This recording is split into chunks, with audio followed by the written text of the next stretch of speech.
West Bengal state university semester 6 যে সকল ছাত্রছাত্রীদের পলিটিক্যাল সায়েন্স কোর অথবা মাইনর আছে তাদের জন্য আজ কমপ্লিট সাজেশন নিয়ে এসেছি।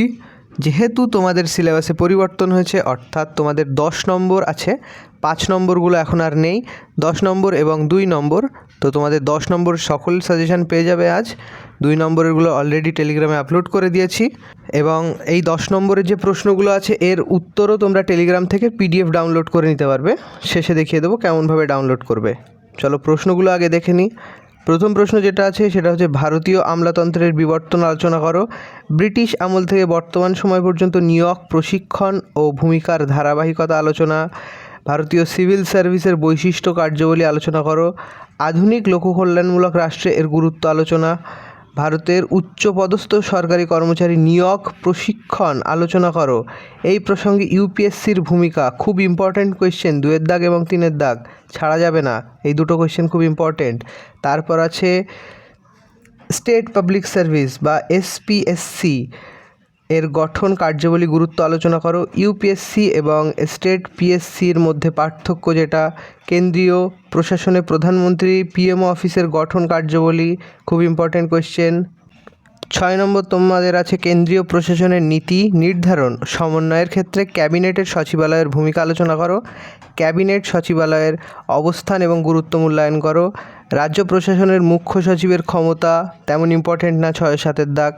রাজ্য প্রশাসন সেক্রেটারি ও ডিরেক্টরির সম্পর্ক, পার্থক্য আলোচনা করো, এটাও ইম্পর্টেন্ট না, 9-এর দাগটা ইম্পর্টেন্ট। ভারতীয় জেলা প্রশাসনের প্রধান স্তম্ভ হিসাবে জেলা শাসক বা ডিএমের ঐতিহ্যগত আধুনিক ভূমিকা আলোচনা করো। মহকুমা শাসক, এসডিও এবং বিডিও তিনটেই ইম্পর্ট্যান্ট, 9, 10, 11 ভিভিআই কোয়েশ্চেন, এটা আসবে এক্সামে, মোটামুটি এসে থাকে 3টে থেকে 1টা। এরপর আছে পশ্চিমবঙ্গের ত্রিস্তরীয় পঞ্চায়েত ব্যবস্থা এবং পৌরসভা, 2টো থেকে 1টা পড়বে এক্সামে, কখনো কখনো এদের পার্থক্যও দিয়ে থাকে, তোমরা এগুলো তো পড়বেই, এর সাথে এদের পার্থক্যটাও পড়ে রাখবে। পরের সেকশন অর্থাৎ বাজেটে যেটা আছে সেটা হচ্ছে পরিকল্পনা কমিশনের পরিবর্তে নীতি আয়োগ গঠনের কারণ আলোচনা করো। নীতি আয়োগের গঠনের উদ্দেশ্য, কার্যাবলী লেখো। জেলা পরিকল্পনা কমিটি এর গঠন, কার্যাবলী।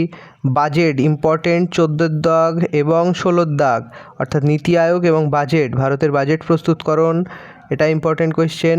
ভারতের বিভিন্ন ধরনের বাজেট আলোচনা করো। সম্পাদনমূলক বাজেট এর শূন্য ভিত্তিক বাজেট এর বৈশিষ্ট্য, এটাও ইম্পর্টেন্ট। ভারতের আর্থিক প্রশাসনে ক্যাগ ভিভিআই একটা question. Public accountant committee pack এর গঠন, কার্যাবলী আলোচনা করো। এস্টিমেট কমিটি, এটা ইম্পর্টেন্ট না, ছেড়ে দিতে পারো।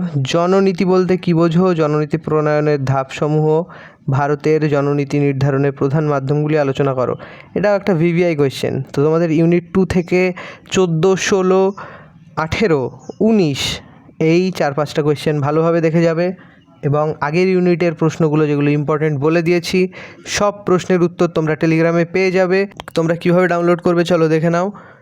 ডাউনলোড করার জন্য তোমরা চলে আসবে টেলিগ্রামে, ওখানে এসে সার্চ দেবে updates for M @ updates for M. তাছাড়া ডেসক্রিপশন বক্সে লিঙ্ক দেওয়া থাকবে, তোমরা ওখানে এসেই সেমিস্টার 6-এ ক্লিক করে যাবে।